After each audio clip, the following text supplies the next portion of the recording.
Welcome, everybody. I've got two microphones here. Very fancy. My name is Alan Chochinov. I'm the chair of the MFA Products of Design Department here where you are, so welcome. For people who don't live here or go to school here / live here. We are very, very happy and proud to have Dale Dougherty here for tonight, kicking off our lecture series for the 2015-16 season. So thank you, Dale, as the inaugural speaker. Yeah. So I believe that history is changed by individuals, and I believe that Dale Dougherty is one of those individuals. I don't know if anybody has done as much to shepherd and to nurture the maker movement, codifying it in some sense, giving it literally a publication of that name, giving it a festival and a fair, giving people permission to feel like they belong to something where they might have felt marginalized as maybe tinkerers and not in some sense socially acceptable, and really turning them into, in some sense, like heroes at this point. And this has been a quick transition, a quick ride. And I think that it's particularly critical now in this country in particular, because of the just absolute decimation of courses like shop classes and auto shop and wood shop and metal shop and drafting and electronics shop that I remember so fondly that really made me a designer. The elimination of art classes, of home ec, of cooking, of sewing, of music classes. We are really in this country at the end, hopefully, of raising a generation of people who don't know how to do anything, or make anything, or fix anything. Designers have been absolutely complicit in this by sealing sub-assemblies into housings that are glued instead of screwed, by hiding externalities and costs of production and labor costs to the point where products are cheaper to replace than to fix. And in some sense, inculcating or training a generation of people to be consumers and to not feel any kind of agency in their built environment, agency of their built environment, that their job is to consume and then to dispose and then to consume again. And designers, as a discipline, to be critical, have done very little to slow this and have done quite a lot to accelerate it.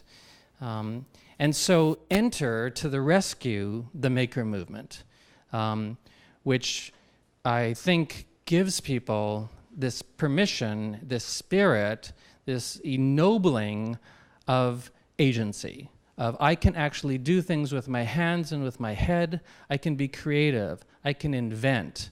I can create change. I can share, right? So things like Instructables and GitHub and just so many online platforms, I think really owe their debt to the maker movement.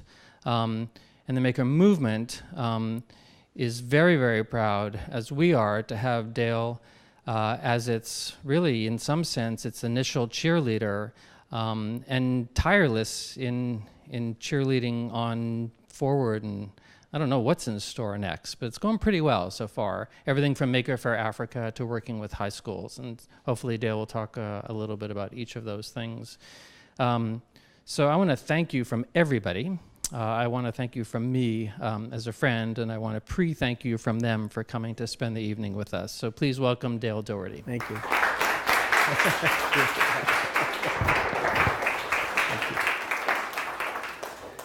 Well, it's a real privilege to be here tonight.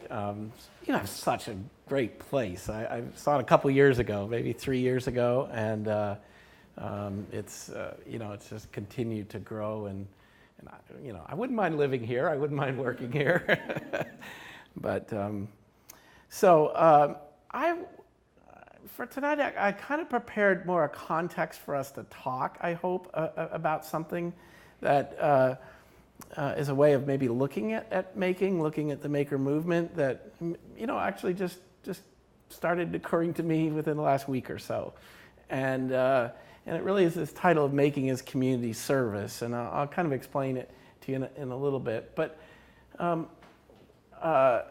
when I started the magazine and even the fair, I was really, one of the things I was struck by was just how personal making is to people, that it means something to them. And we had to almost just get out of the way, like don't encumber it with a bunch of other things. And some, like, why are you doing this? Is this going to be a business? Or why are you doing this? Is this your career? Or why are you doing this? It seems like you're just playing.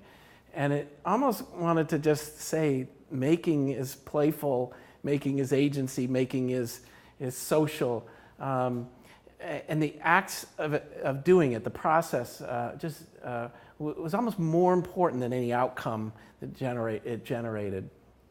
And what I saw in creating a magazine, in some ways, I wanted to make it possible for more people to do things.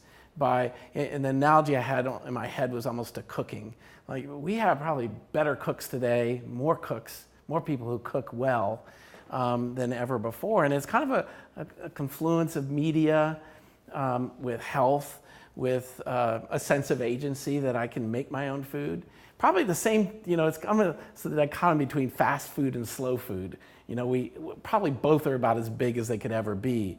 But in some ways, making is more equivalent to the slow food idea of, where do ingredients come from? What do I do with them? How do I actually look locally for the things that are growing and use them instead of just, yes, I can get anything at any time from anywhere, but how do I think differently about cooking? But at the heart of cooking is recipes and sharing recipes, and that's whether it's Instructables or the magazine or other things. We've used the internet to share recipes. It's easier if you're certainly researching, I want to do something. And the way I kind of always thought with the magazine is by publishing an article about something, we weren't trying to necessarily say you should make it, but we wanted you to be able to make it. And I think by even reading about things, you learn. And so when you have your own idea, it's a little bit of this and a little bit of that, and you're borrowing from a lot of different things. If you don't have that sort of background to work from, it's really hard to get started. It's really hard to take an idea forward. And, so my goal really has been, people looking at how people can take an idea and actually make something as a result. And probably have to remake it and do all those other things that you're familiar with. But I think the maker movement, as it's become more popular, I've tended to talk about it in two ways. One, that I have to say I'm interested in, but my heart isn't there, and that's sort of innovation. And I mean startups and new products and things that come out of there. And it's amazing. Things like MakerBot grew out of this. Little Bits grew out of this. And, they're pretty big companies with lots of employees. They've gone through a lot of transitions. All of us do. But it's great in some ways that this has unlocked opportunities there. What I find most interesting to me personally is the way that this has the potential to transform education around the world, to almost bring back and restore the value of learning by doing, which is John Dewey's phrase 100 years ago. You could find similar phrases in Maria Montessori. You could find similar phrases in Seymour Papert about constructionism. And there's been so much, in a sense, groundwork already done for this that says we learn by making things, constructing things, doing things. And it's as if our educational system completely rejects that, because it's not efficient.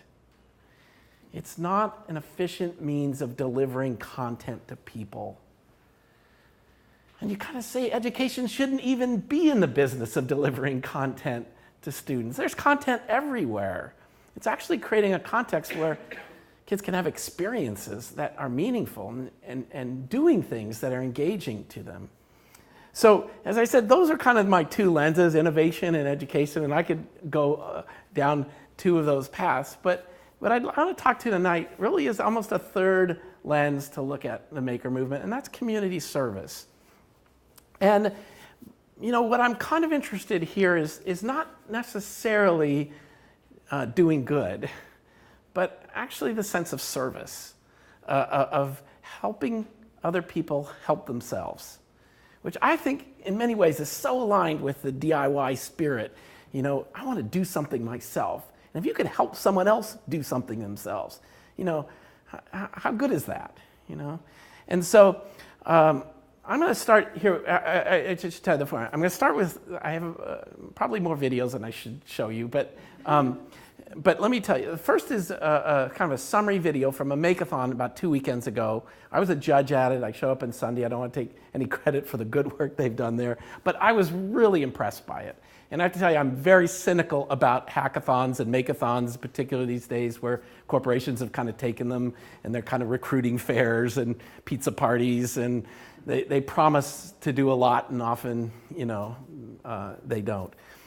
But I was really impressed by what the preparation that went into this Makeathon, and it was around assistive technology.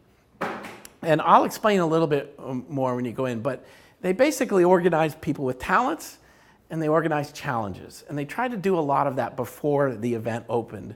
And it was about a 72-hour event to do it. And this is almost more a summary of the projects. And so I'll just show you this, and it's just a couple minutes, but it kind of is what set me off in this theme of community service.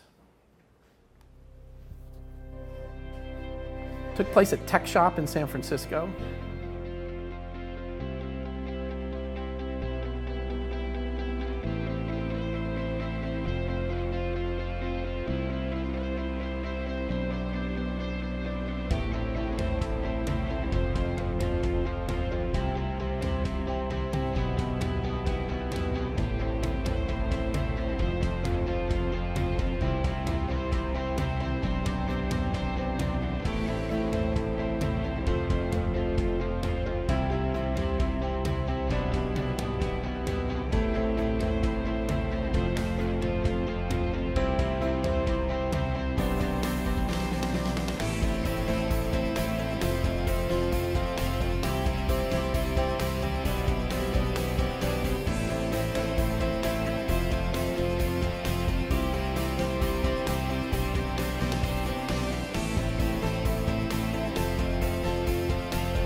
So I know that's a lot of projects. But over 72 hours, those teams came together. And one of the key pieces that I thought was so important is they had a person in each group that was, or sometimes more than one, a need knower, they called it. Someone who represented the challenge personally. These weren't abstract challenges, which came off a whiteboard. They were someone who represented that. And, one woman who was born without limbs, her name's Kim. It was about the grab and release device. And she actually wasn't able to come the first day. And the team just started on it. They kind of had her profile. They'd spoken to her. And she shows up the second day, and none of the work they had done worked for her. They weren't aware of the weight of the objects that she could pick up this way, and they were just kind of focused on grasping. But they targeted, worked with her and came up with it. But I felt like each of those need knowers became makers as being part of the process. Like if they were just off somewhere and they weren't in this room, they were really kind of taking on that notion that this is stuff I can do for myself. And I think it isn't that we're really smart people that we can do things for other people and help them. We can, but it's so much more important if they're invested and involved in the process.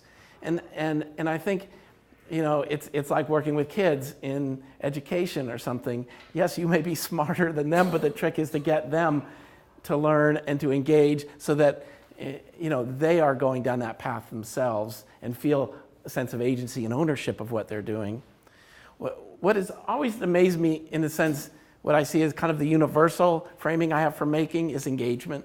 When we're making, we're engaged, might be with tools and materials, but we're in a sense of play, almost so fully engaged. We're not thinking about a dozen other things. We're focused. It's actually a very pleasurable state to be in.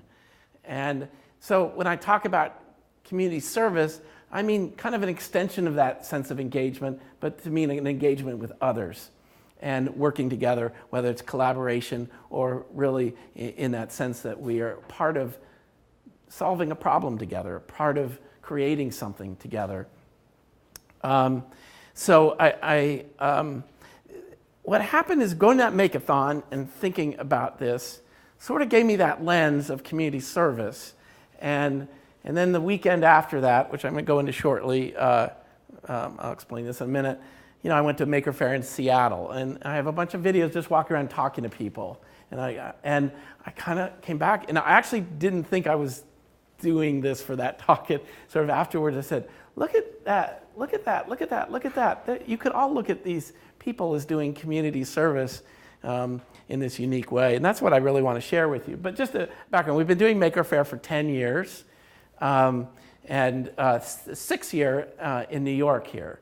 And I'm particularly proud that we've been able to sustain this and keep it going. It gets really complex. I was just out there today. The layout is bigger and we're sprawling.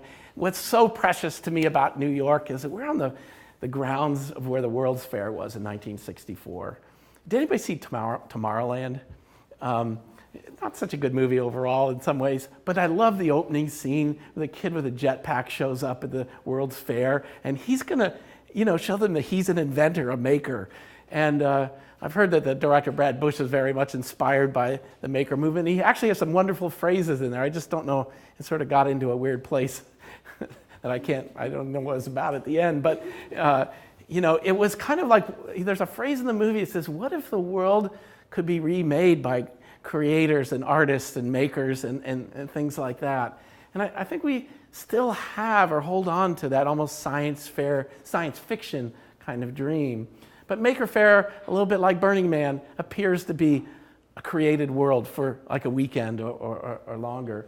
And but probably as importantly as the ones here in the Bay Area in New York, we had 131 Maker Fairs around the world last year. I could show you probably what I'm showing you about Seattle in a moment. I could show you from Singapore's perspective or Tokyo's perspective, Paris's perspective, or different cities, large or small. I think it's kind of really amazing that This is somehow connected to people at this moment in time. And I think some of the things that Alan mentioned, part of my framing in the simplest way for people, Maker Faire, is to get people to see themselves as producers, not just consumers.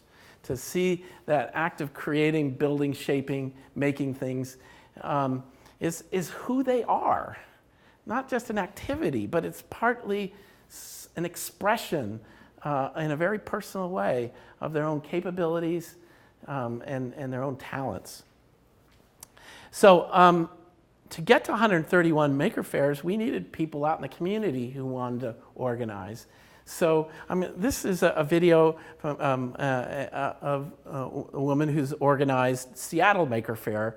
It's in its 4th year. And probably the content isn't that relevant to you, but just kind of dig what the kind of person she is. And, this is what she does, to bring the community together. The first year around in 2012, when we started organizing Seattle Mini Maker Faire, brought together a lot of different members of the community, a lot of volunteers, and I helped make it the first year. Second year got even better. We figured out what we were doing. Got quite a few more makers to come the second year. We're now in our 4th year. We're at well over 100 exhibitors. We're very excited to have included people from all over the region. Yeah. And you have a partner now. We have a partner. We're now partnered with EMP Museum. This is our 2nd year working with EMP Museum. We're so happy to have them as a partner. EMP Museum is the Experience Music Project, and also they're about pop culture. And one of the things that's really becoming huge in pop culture is re-emergence of the DIY culture. Absolutely. We're seeing an uptick in the number of people who come, the diversity of people who come from all over the region. One of our sponsors is the Snoqualmie Tribe.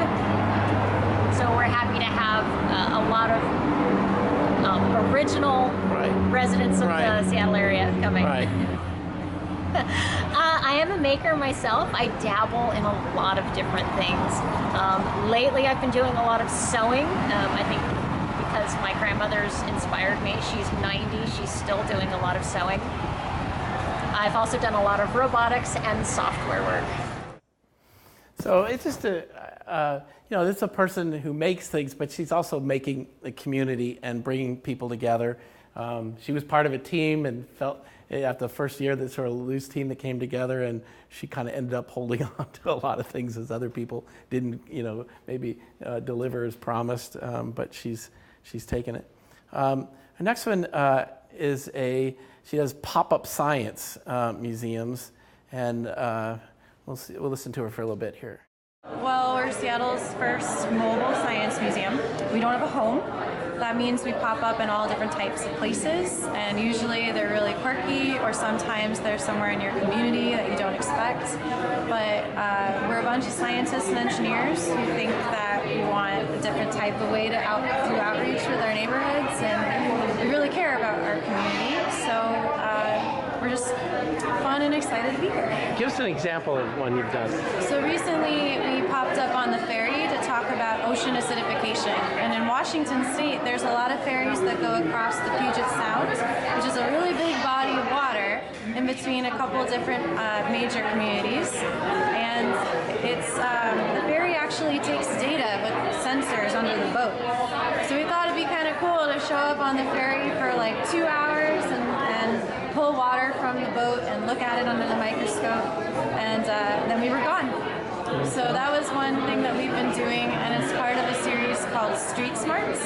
So hopefully we'll be doing more things like popping up in an elevator to talk about gravity, or popping up on the pier to do more on oceans. But what's the reaction you got? Oh, really fun.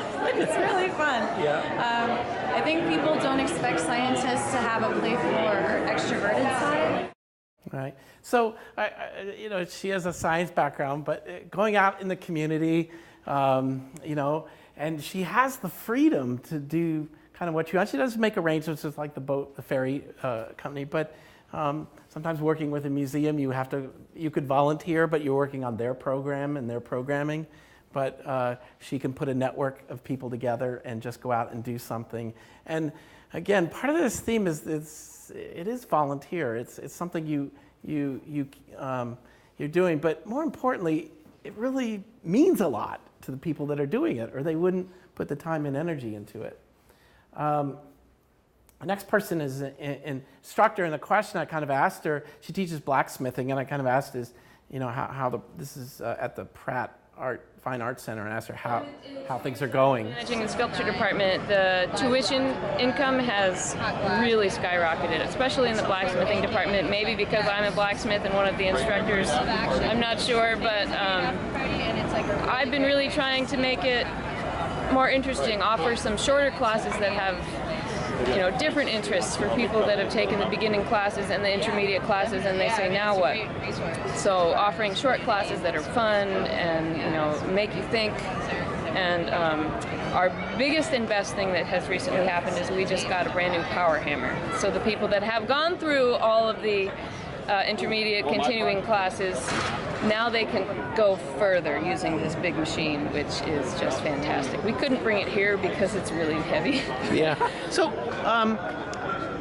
why do you think there's more interest? I don't know. I mean, what do you see in the students that are coming in and taking classes? Age, background? Is it pretty varied? It's so varied. I mean, I've had students in my blacksmithing classes that are in their 70s. I've had teenagers, people that do tech jobs, people that are, elementary and middle school teachers, people that are thinking about getting into blacksmithing, or people in the welding classes that are thinking about having their own welding shop. So it's a really great place for people to, hey, I've got this idea, I want to try to learn this skill, but I don't want to go through technical college.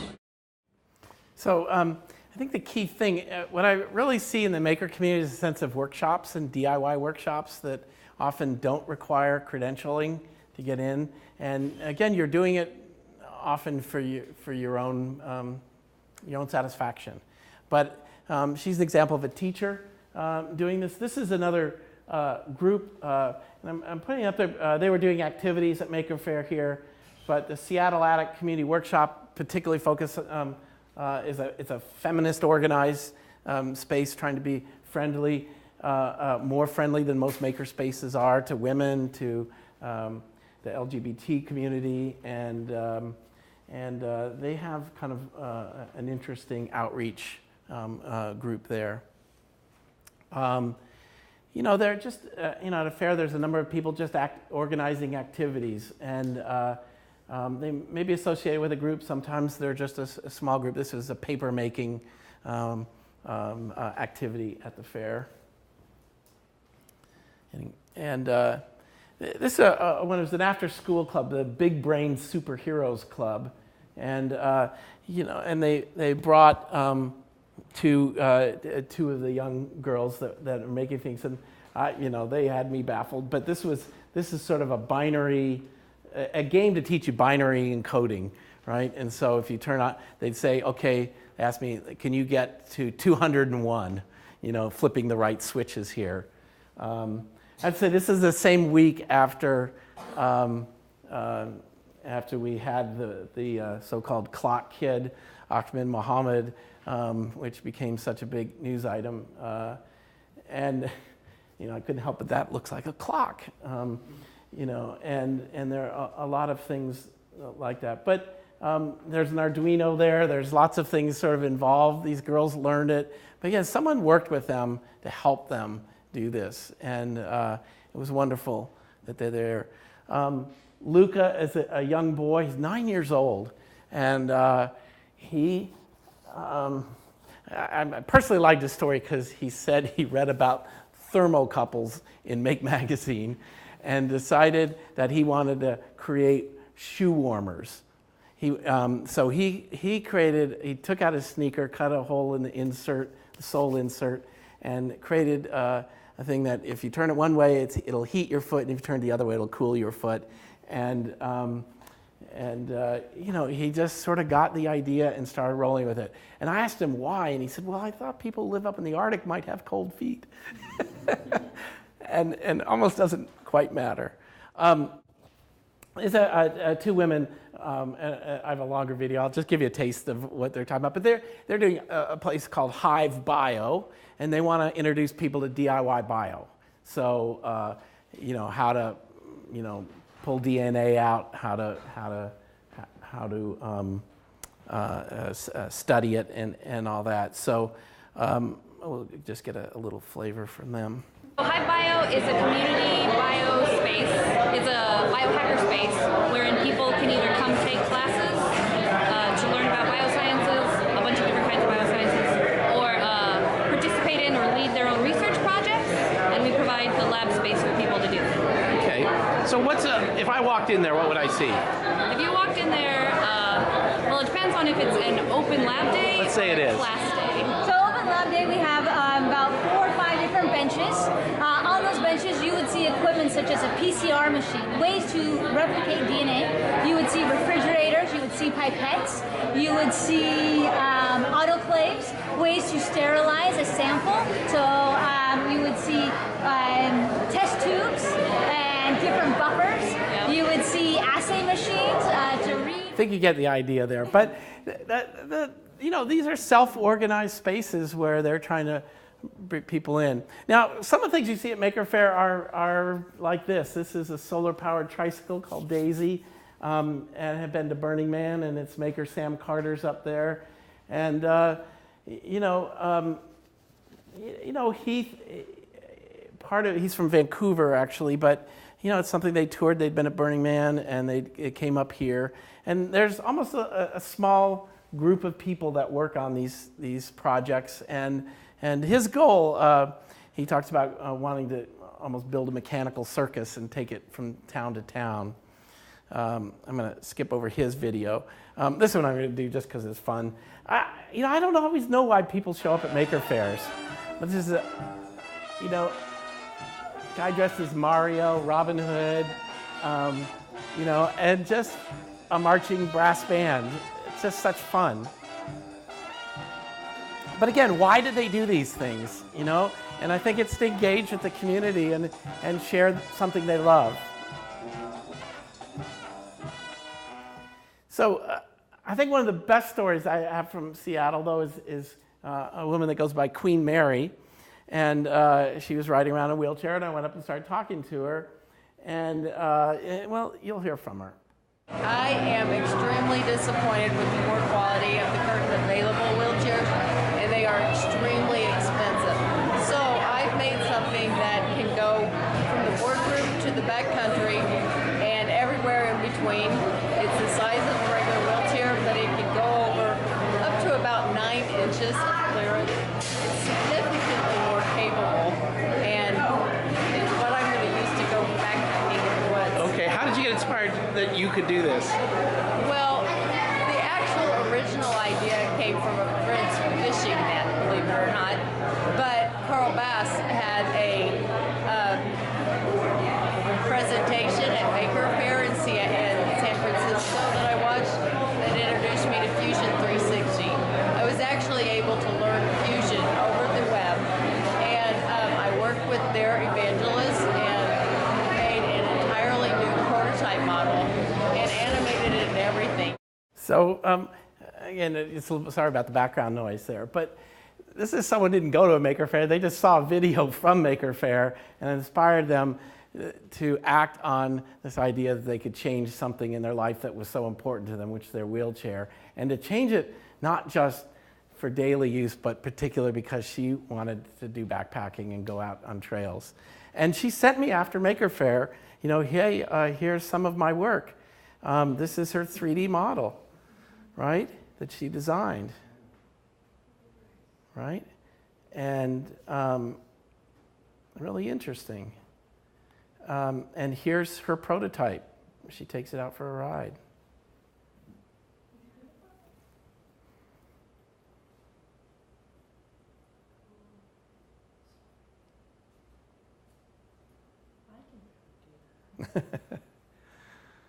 But I think, there's the netting and other things that she mentioned. I don't quite know what her invention part of this is yet, but what I really love is that she's acting on it. And what she actually wrote me about, which was an important thing, she talked to me about how she originally was told by some people she had to patent her idea, and she got really frustrated by that. The patent process was hard. And then she really got into more maker mindset that she wanted to share her idea. And so she was kind of asking, were there open source communities where, you know, she could share what she was doing with other people? And there's sort of a yes and a no to that. It's more complicated. But, you know, it means something that people can figure this out more and more. The day, I wanted to kind of, this you might not think fits. It might be one of those hackathons that I thought about, you know. But Microsoft last year got a new CEO, Satya Nadella, I believe his name is. And he came in and someone said he's trying to reprogram Microsoft, which is a good phrase. And they had a week where everybody from the company came together for a company meeting. And it was really like the top leaders explaining the strategy for the whole company, the year strategy to go forward, all that. He decided to kick that all out and replace it with a week-long hackathon and invite everybody in to just innovate and do things. And, you know, as a way of changing culture, they had like 12,000 participants in their hackathon.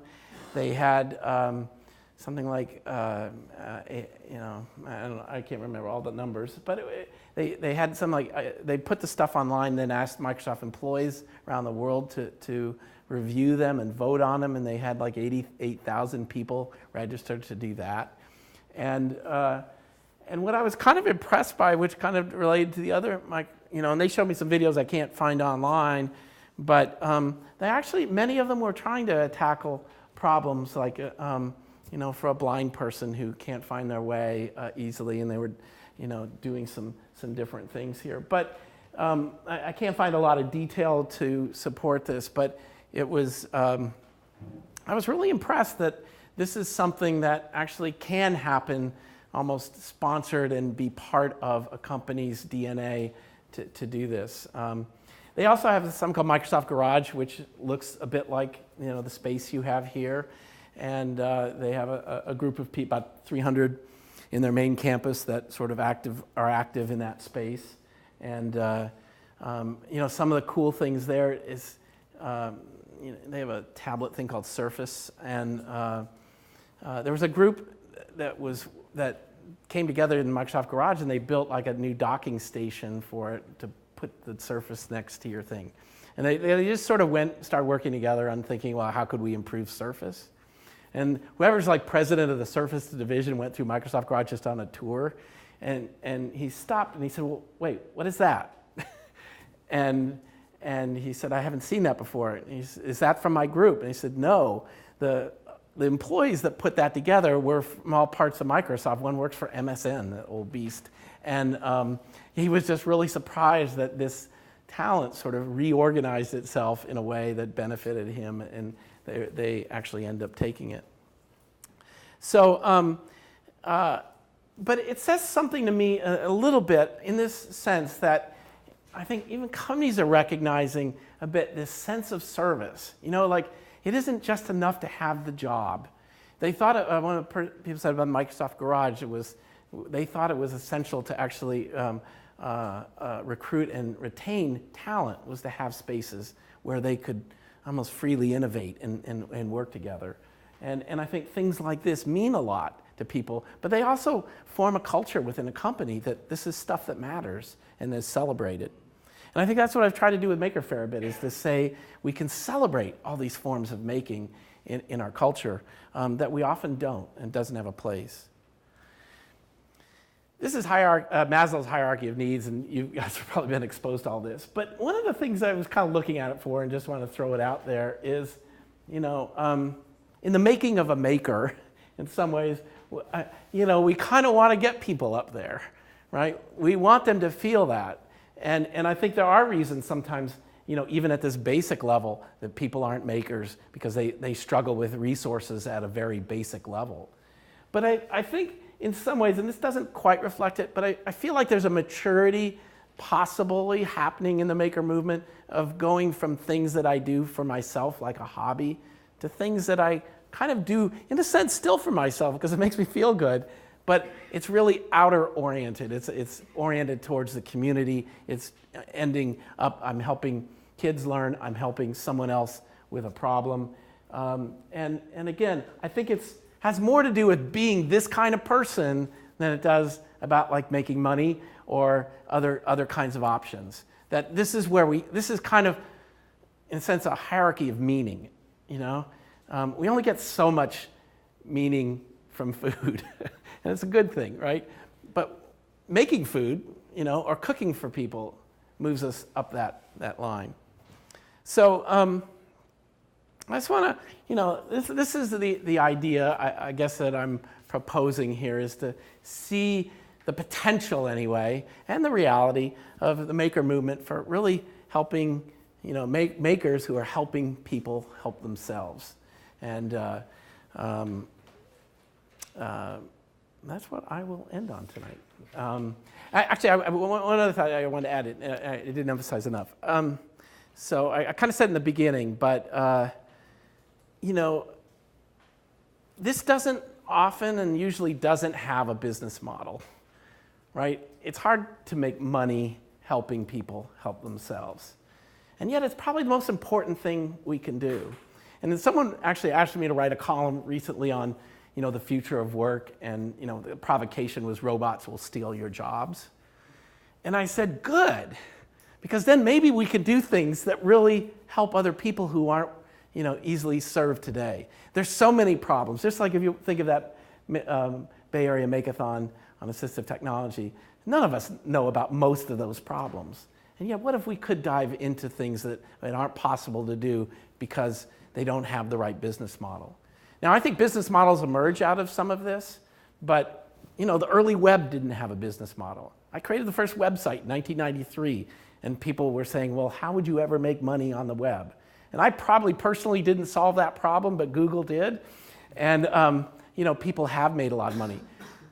Open source. O'Reilly was kind of an organizer of the early open source movement. And people said, well, that'll never, like a Forrester Research or these other companies, we're not going to follow open source software. Nobody buys it. How could it have any value? It's free. And yet all these companies, as Tim O'Reilly would say, were built using open source software as their infrastructure. And I think, going in this direction of the maker movement, it won't just be this short term of people who are making products to sell in marketplaces. But I think there's something much bigger here that we don't quite understand. I don't claim to understand. But I think this is the direction that we want to go, and not be limited because there isn't necessarily a business model there. Doing these activities, making our community better, is something we should do anyway. Thank you.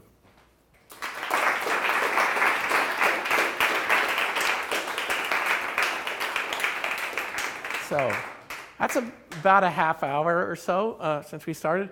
I was really hoping to get into hearing from you. And it's really kind of this community service as a provocation, but I'm happy to talk about anything, any question you have. I'd love to hear what you're doing. As you kind of see, I go to Maker Fairs to see what other people are doing, not to talk to them about what I'm doing. So please comment, questions. I'd be happy to have any of those. Yes, sir. No, honestly, the movement part to me seems accidental or not something I was focused on. I was focused on trying to make things popular, in a sense, like Make magazine sort of echoes popular science or popular mechanics, and I love that word. I want these things to be more a part of people's lives and awareness. I was telling Alan, when I had the idea for the magazine, even before I really had the magazine, but I had an idea, which was sort of people would start hacking physical things the way they hack software, and that we would look at ourselves as more capable in doing that. And so I kind of try, I saw people doing robotics, and I go over and talk to them, and I saw people doing cars, and I talk to them. But, the people, I had just a strong reaction when I kind of said, what kind of projects are you doing? There was a strong reaction from people that made me feel this was important and unrecognized. And these were people that I felt were not in the mainstream. They weren't creating Facebook apps or iPhone apps. They were doing stuff in their garage. But I'd say, hey, what are you doing? And they'd have a great story. I'd say, that's compelling.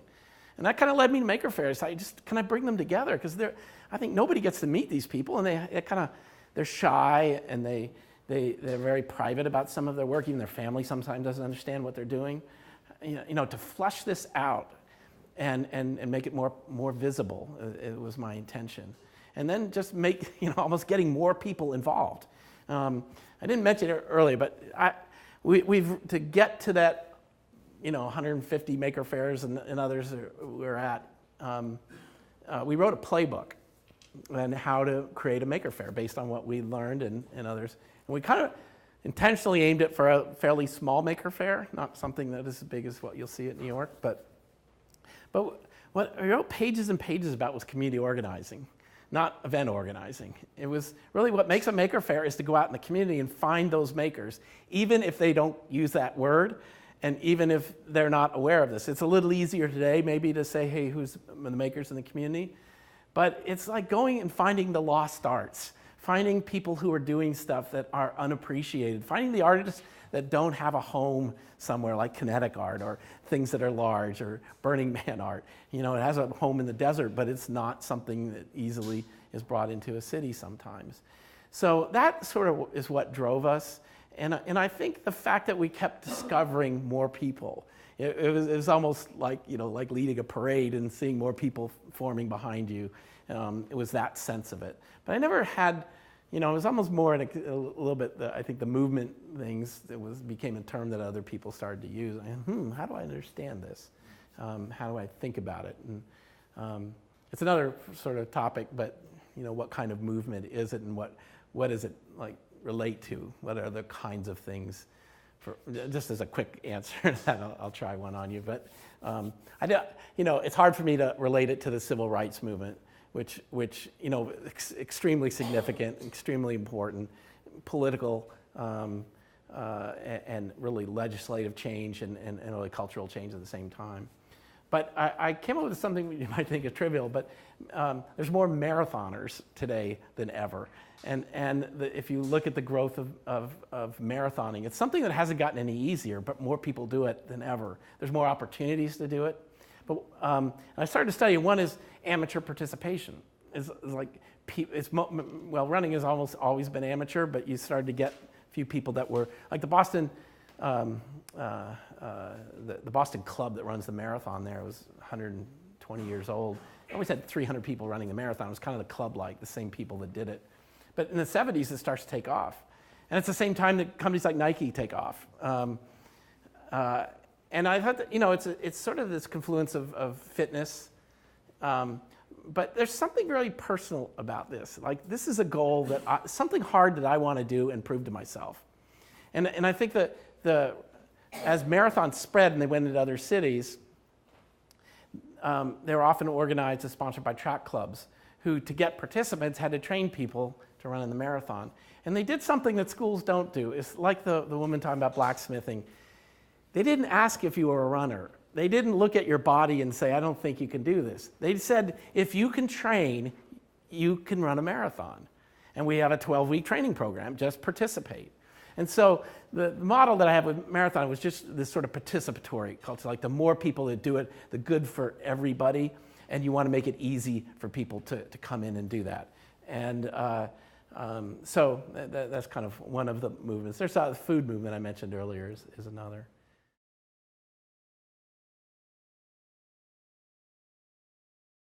Sometimes I do think that's the worry with 3D printing.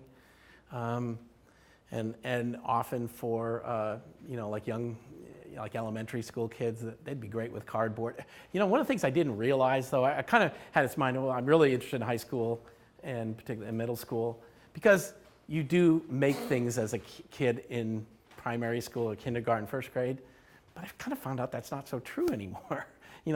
We're taking not only the sort of the standardized forms of education, we're pushing them down, and we're trying to get kids to pass tests early and earlier. And we're even moving into the after-school program, which should be, hey, free and experiment. No, we're gonna double down on the science textbook or math or whatever it is. And but I do think I've tried to put a lot of energy into advocating for maker spaces in schools and libraries so that we have more places in the community for more kids to have access to tools and materials, but also mentorship. And my model, like there are fab labs and other things, and they tend to have a standardized, like this is a high-tech model. And I've kind of said, start it organically with whatever you can. I had a teacher in California, or a principal actually, who heard me talk and said, I'm going to create a space. I don't have a budget for it, but I have a little bit of room that I can use. She sent a letter home to parents and said, find things around your house that kids can make with, put them in a Ziploc bag and send them into school. We'll sort them, and that's how we'll get things going. And the next year, she had more things. But actually, the two things that were great, she engaged the community, first of all, in solving the problem and got them invested in it, and they wanted to support it. She said, I've never had more volunteers for any program because parents wanted to come in and help it. So there's all this stuff that's happening that's really good, and I hope, it isn't just the shop class model that I'm so much interested in. Makerspace can be a shop class. I think it can be a better than shop class. But I'm really interested in almost like the 2/3 of a student body that just isn't engaged in school. They're not tracking academically with the program, if you will, and they're bored. And we're wasting their time. And shop class and these other programs were often just alternative ways of learning for them. I don't care, most of them didn't go into trade, but I've talked to a lot of adults who went to shop class, and they talked about it as like fresh air. They got to do something, that they didn't get. They just didn't like books. They didn't like sitting in their seat. They wanted to be up and doing things, and that's really the goal I have with this is reaching. I'm not trying to get more kids into MIT. I'm trying to get more kids into learning and doing and figuring out their own path in life. And whatever that is, that's pretty cool. But I hope they own it, and we can help them. Yeah.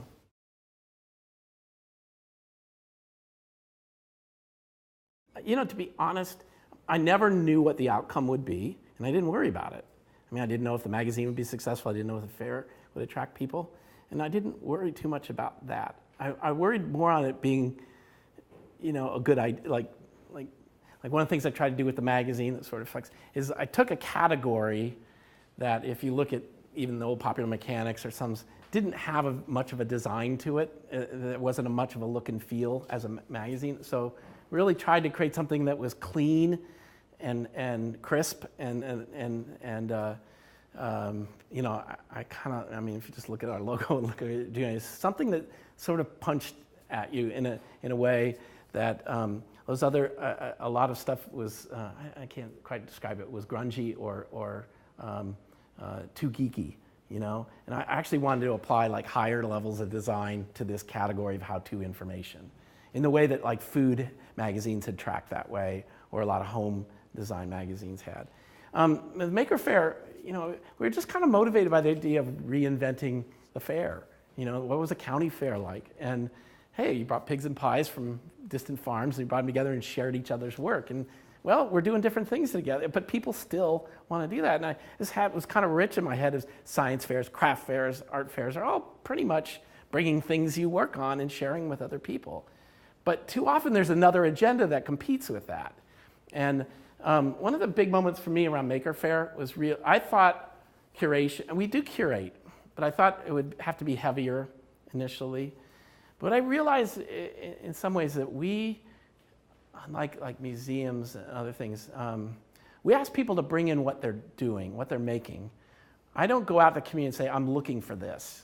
I don't have that kind of curator's mind of, we need more of this or less of that, or here's our theme, sustainability. I kind of want to see what the community is actually doing and then allow themes to emerge from that. And so being in some ways, conscious that we're organizing a venue for you to show your work rather than for me to show you off as the work, right? And so it's kind of a real different thing than some of the art world and other people think about that.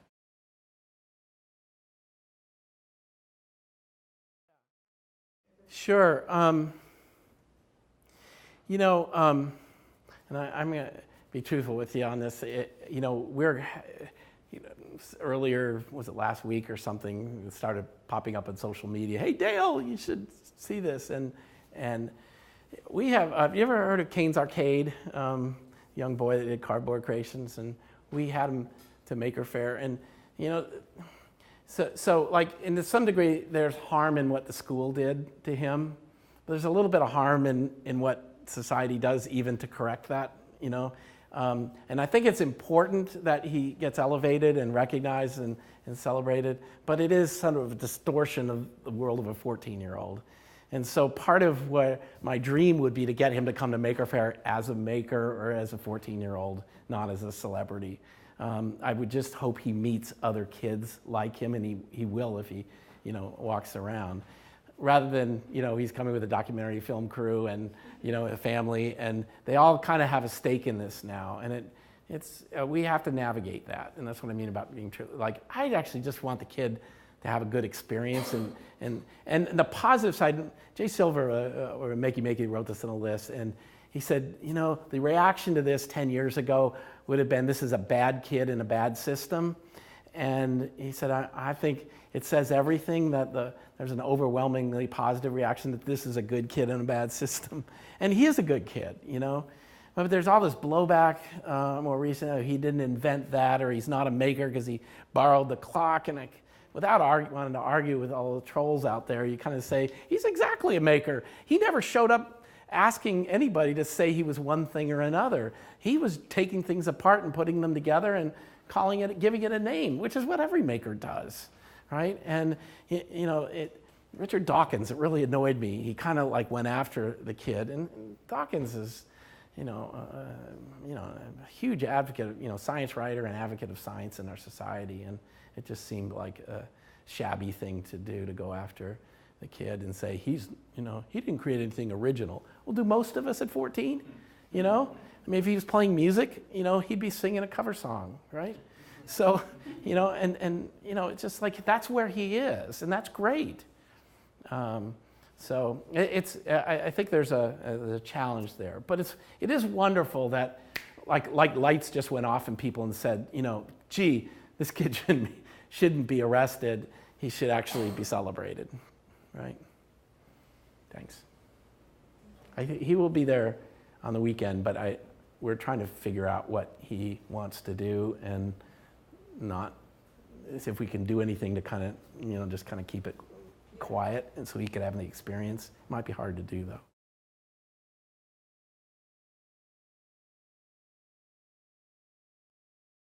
I like the muddles. I like the puddles. I like the blurring of lines between professional and amateur.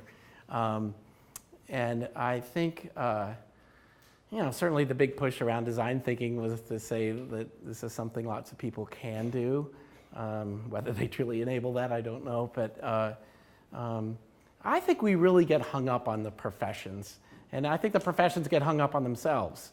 And they're defending turf often. You know, I went to, you know, Washington, whatever, the National Academy of Engineers, and they go, engineers aren't makers. I said that, and I go, what do you mean? And he says, well, you know, we have all this blah, blah, blah. And it was really about, you know, we have this status, and if you bring us down to just garage hobbyists, we won't earn what we earn. And I said to him, I said, well, I'll tell you what, the next generation of engineers will very much identify as makers, and I don't know whether they'll come in this building or not. You know, it's an interesting thing, and I don't mean that professions shouldn't have that kind of agenda, but one of the things that I think the maker movement is almost, you know, sort of individual over institution, you know, because these tools, it's like the personal computer. It's saying like, you shouldn't touch that computer, only a computer scientist should touch that because they have been trained to work computers. You know, what horseshit, right? We know that. The computers went everywhere, and we all can do quite a bit with them. Not that there isn't a role for computer scientists.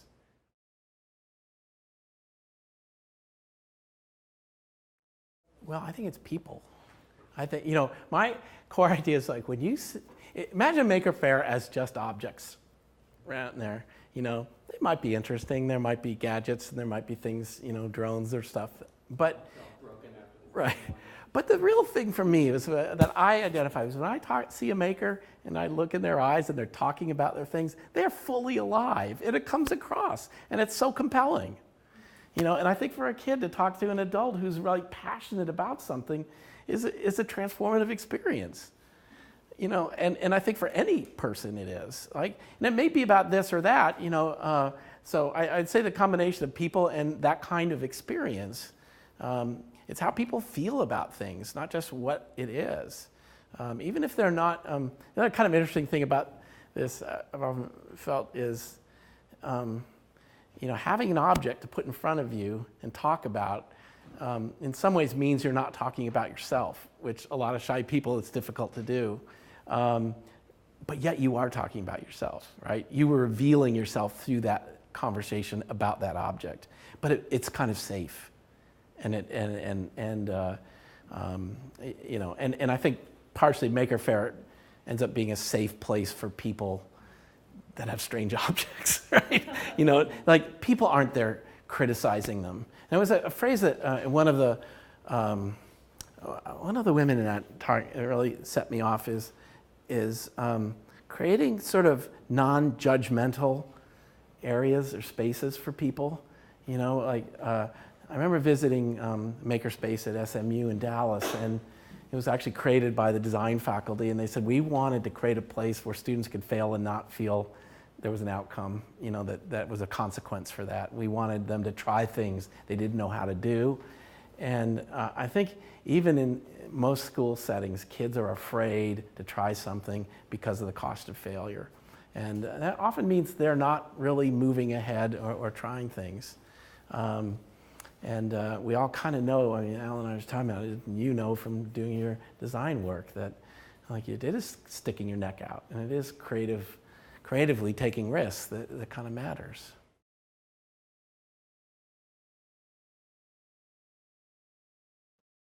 Well, let me answer this in a more general way. I mean, tomorrow at MakerCon, we have Ellen Williams, who's head of ARPA-E, which is like the energy Department of Energy's version of DARPA, which is Advanced Research Projects Agency. And, you know, I think it's a number of agencies in Washington are really trying to figure out how they approach and engage the maker community as a source of innovation and new ideas. And it's almost, you know, along that line, just because makers don't need a business model, they will do things and try things that, you know, military contractors and energy contractors won't do, and even scientists sometimes won't do without grant funding. And I think there's a knack for doing this, but I love this chief scientist at Department of Energy said to me, and he just had such passion. He says, we have so many problems that we think makers, you know, could really get involved in. I mean, meaning, you know, there's so many problems in energy that need solutions. And, you know, he gave me one, and it was, and then like Ellen was talking, it's like, she said, because part of the issue is, yes, makers could get involved in this area, like going to Mars or climate change, but those are huge tasks. How do you sort of break it down so that a small team or individuals can do it? And she gave me a good example, was personal heating and cooling devices. Said, like, we heat rooms and entire buildings because someone's cold or hot. What if they could just control the temperature around them, right? And we do that with clothing a little bit, but you know, that's the kind of problem space. One of the things I really thought they did a nice job on that hackathon, Makeathon piece was crisply defining the challenges. And I think that's a really good way. And you know, I thought when you asked the question about design, I thought you were going to ask me the question about, well, what do they do after these Makeathons? And in many ways, I think Like if I were at a government agency, I'd look at trying to sort of start these challenges with those kind of questions and see how you could build a community around them, with people trying different things, different approaches. And the real win here is if we can share those approaches and see the present work. Like, too many of us kind of start from scratch without knowing what other people are doing. And what if we were able to say, well, someone already tried that and it didn't work, or they are actually, we could iterate beyond where they went and come up with a different material or a different, technique. So I think that sort of broader participatory framework for like open innovation is where, these agencies want to go. I remember NASA talking to them a few years ago, and, with each space shuttle or space station, they might have like 100 experiments, like about microgravity when they send a rocket. He said, but we need tens of thousands of experiments. Where are they going to come from? And so really shifting from saying we're going to do that in-house and come up with, 1,000 experiments to, well, let's source them from lots of people who have ideas and that. And same with medical and health areas. I think there's a lot of possibility there.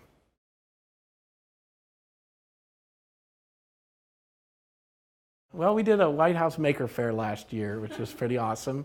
To have them meet the president and have them, have some of our crazy inventions inside the White House. Like, no, I don't know about that. It was really a handshake and move on to the next person in line kind of thing. But he does seem to get it, on a good level.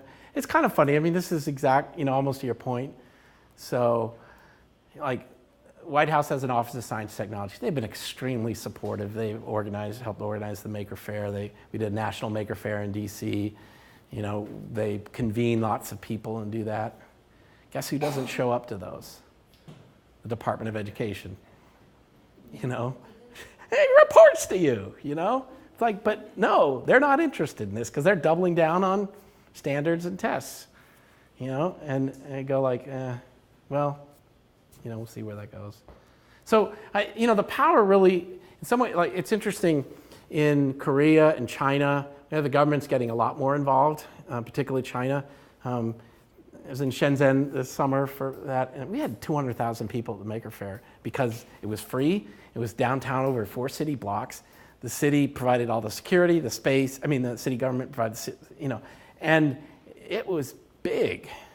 Not necessarily better, but it was big. But they see it as a way to, they need more people with ideas.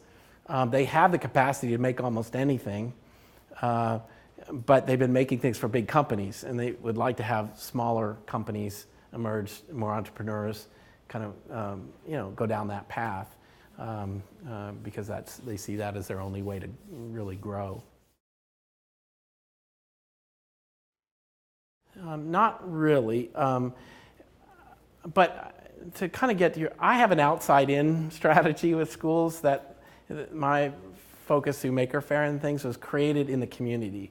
Learning is something that isn't just about school. It happens at home. It happens, through daily interactions. DIY workshops are great places to learn. They're not school. And I think what I feel is happening is that is getting drawn into schools. Teachers are bringing it in. And, I don't necessarily need to, what's nice about the charters as private schools, they have a better model of governance. They can decide to do something and do it. Our worst performing schools have trouble making decisions about anything, and that's why, they lack resources, but they also lack governance, good governance. And I think that's really the challenge, is this will not happen equally in the beginning, but I really trust that that's the direction it will go in. The only way to get things equally is why they want standards and others, is to push it down from the top and make sure everybody does it the same way. But we know that doesn't work.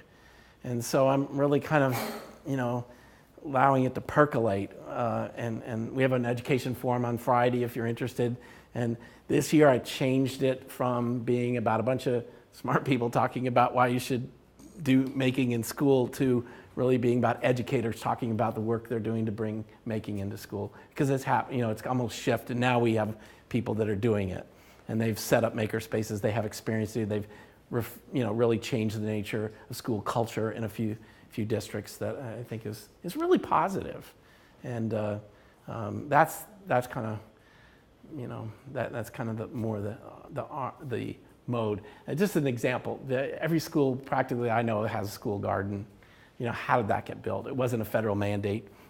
It was just a model that people said, I believe in this. This is kind of good. The kid knows how food grows and can work on it. And that was Alice Waters and a bunch of people that started that without a lot of funding, they didn't underwrite school gardens. But today they're part of a budget, they have curriculum, they have all these things. And I think curriculum is actually one of the worst things we could do, to be honest, because I don't want this packaged up in a little box that they open up and say, now I'll give you your little taste of making and we'll move on. What excites me about the other way we're doing it is that teachers are part of the creative process. They are figuring it out and they're invested, and it won't look the same. We don't want it to look the same for every kid in every school. But it's hard to resist that, because that's actually where business kind of comes in and says, I'm Pearson and I'll make, making is what we do now. We have a STEM curriculum based on making. It used to be called project-based learning. It used to be called something else, but we just changed the name. Ultimately, it's still kind of procedural and the kids don't, it's not built around the kids learning. And the last point is, school is not built around how kids learn. And isn't that a shame? It's built around what we think they should know. And furthermore, we don't even ask the kind of question, what can you do with what you know? Which is kind of what making really would allow. Very interesting. I've tried a couple times. I once got a terrific note from a group in San Quentin saying that my magazine was really popular with it there. And, and it was kind of filtered by someone else who sent it to me that it said, yeah, we have to cut out a few articles. And then we had this insane idea of doing a prison issue of Make, 40 ways to make a shiv, that story of upstate New York was like Maker all over it, but like nobody could say it, it was like reading about Escape from Alcatraz or watching that movie. But that really more serious, another example was, I did a CNN piece and I was in Chicago after doing that, and someone wrote me from like I said, deputy sheriff from the Cook County jails. And he said, I have a bunch of kids in here for about 30 days to 60 days. They're going right back to the community they came from, no better than what they came in. And he kind of grokked that they could do stuff. And I talked to him a while. There's all kinds of bureaucracy and stuff involved. I mean, I couldn't do that for him, but and the person in San Quentin, they had a wonderful shop there, and I was supposed to go visit, and there was some problem with the shop manager, and he got fired or let go or something. But the letters I got from those prisoners were really amazing about how it was almost that theme of being productive, like seeing themselves as a productive person, and how it had restored something to them that they had lost for 30 years. Some of them wrote about it. So, and I have to actually talk to the White House.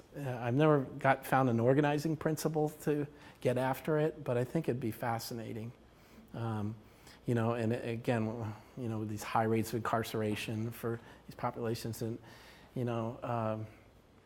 like a lot of things like that I learned about when I talk about those 2/3. It's not that those people aren't smart; they are. They just never had the opportunity to do anything with their intelligence, right? So.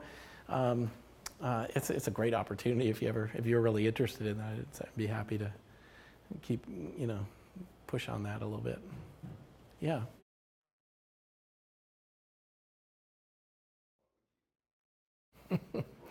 Well, I don't think.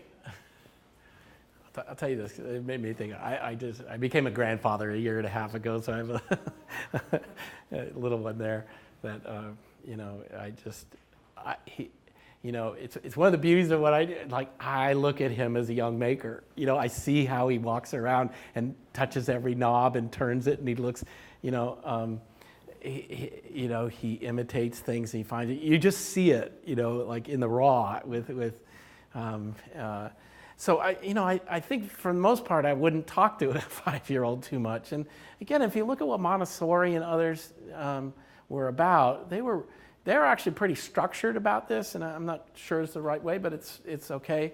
I wrote a piece about that once. It's like she talked about the education of the senses, that was opening the door to perceptions that they would need, and so it was like, are things hot or cold? Are they heavy or light? Are they rough or smooth?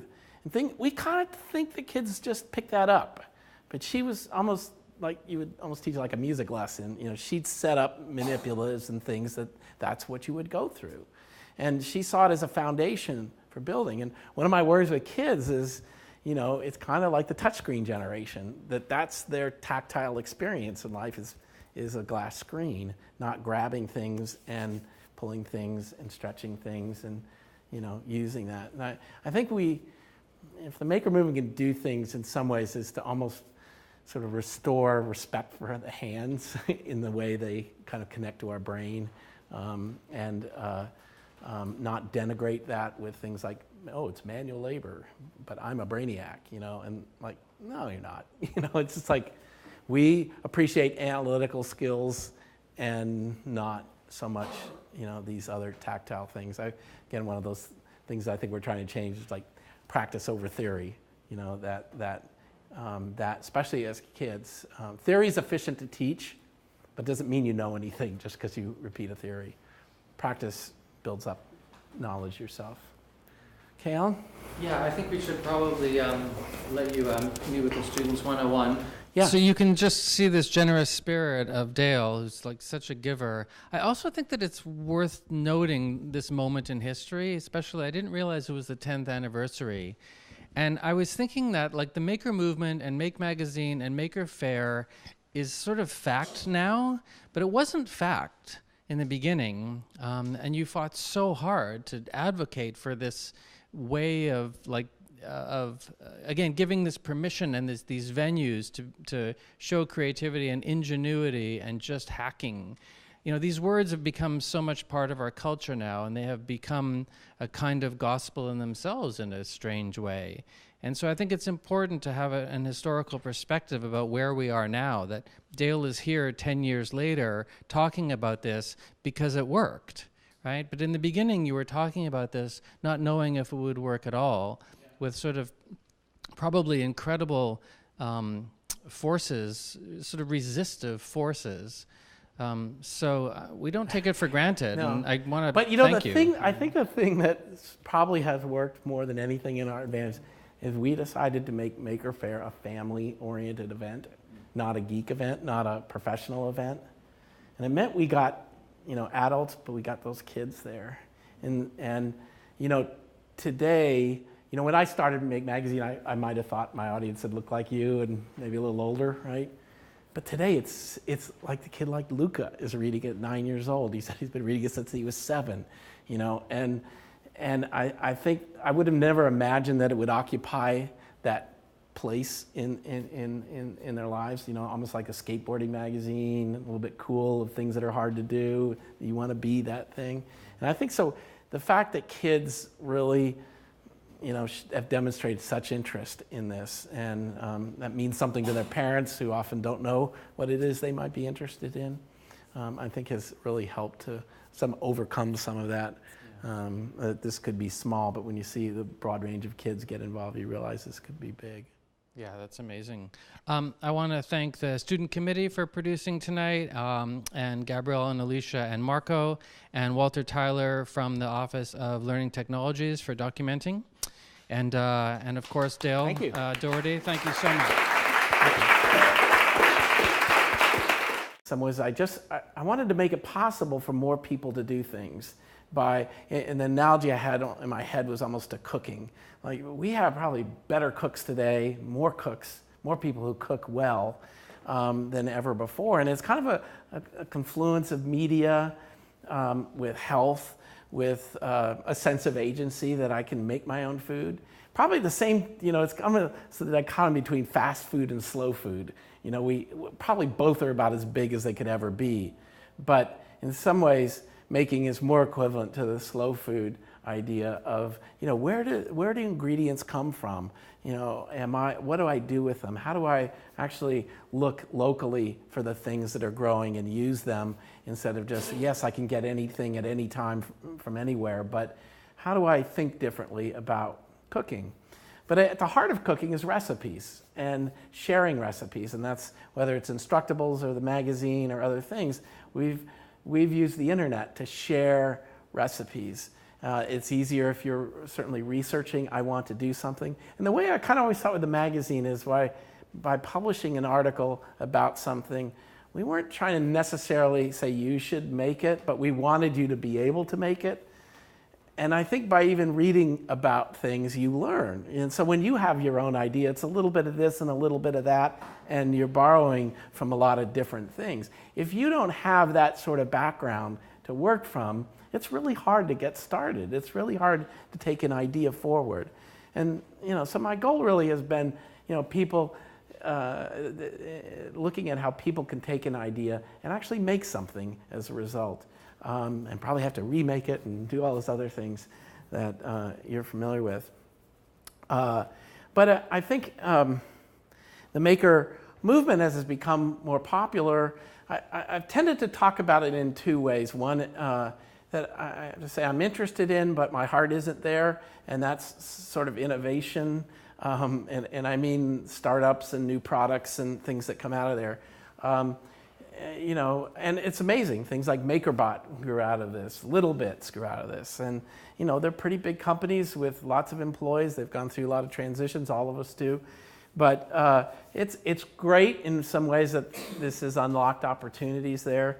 What I find most interesting to me personally is the way that this has the potential to transform education around the world, to almost bring back and restore the value of learning by doing, which is John Dewey's phrase 100 years ago. You could find similar phrases in Maria Montessori. You could find similar phrases in Seymour Papert about constructionism.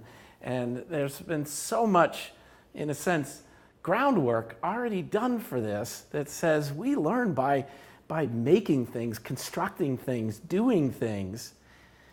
And it's as if our educational system completely rejects that, because it's not efficient.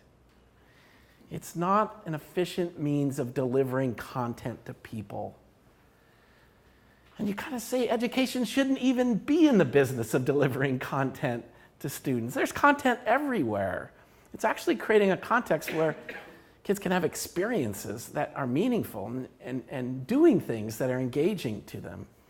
So, as I said, those are kind of my two lenses, innovation and education, and I could go down two of those paths. But what I want to talk to tonight really is almost a third lens to look at the maker movement, and that's community service. And, you know, what I'm kind of interested here is not necessarily doing good, but actually the sense of service, of helping other people help.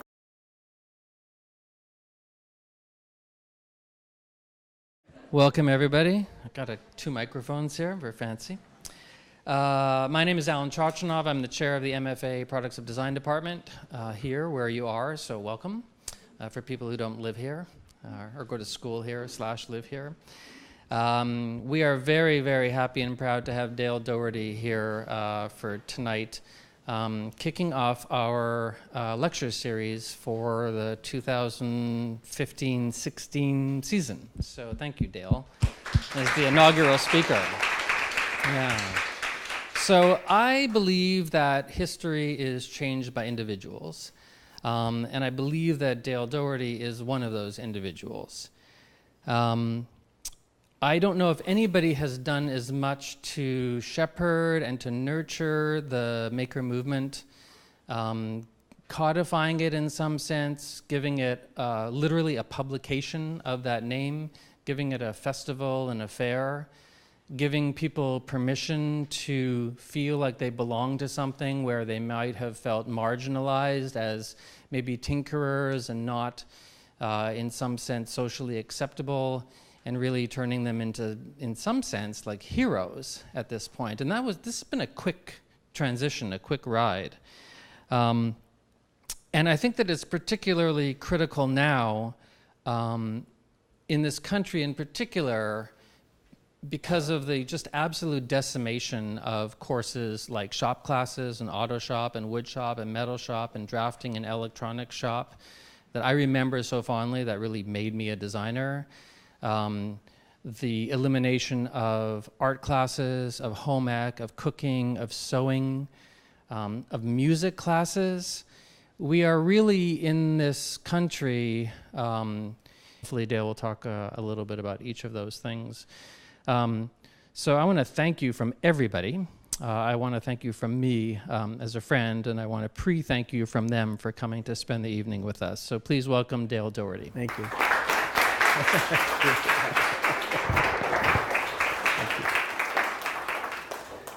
Well, it's a real privilege to be here tonight.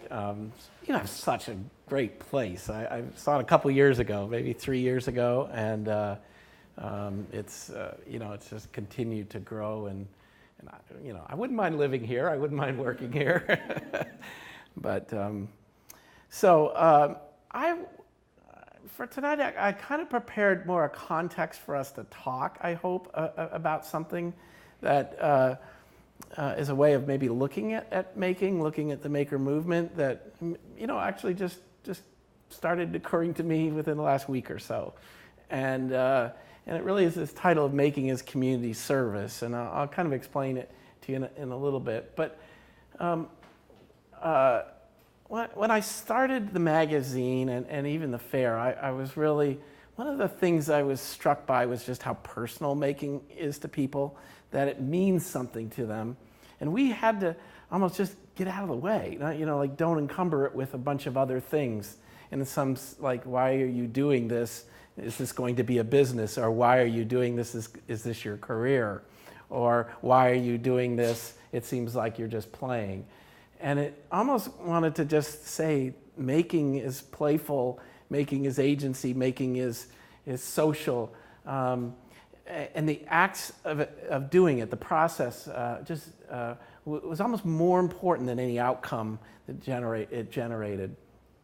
And what I saw in creating a magazine, at the end, hopefully, of raising a generation of people who don't know how to do anything, or make anything, or fix anything. Designers have been absolutely complicit in this by sealing sub-assemblies into housings that are glued instead of screwed, by hiding externalities and costs of production and labor costs to the point where products are cheaper to replace than to fix.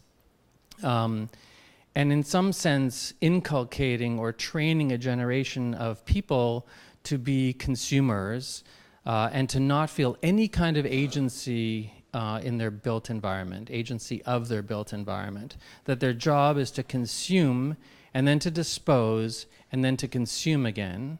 And designers, as a discipline, to be critical, have done very little to slow this and have done quite a lot to accelerate it.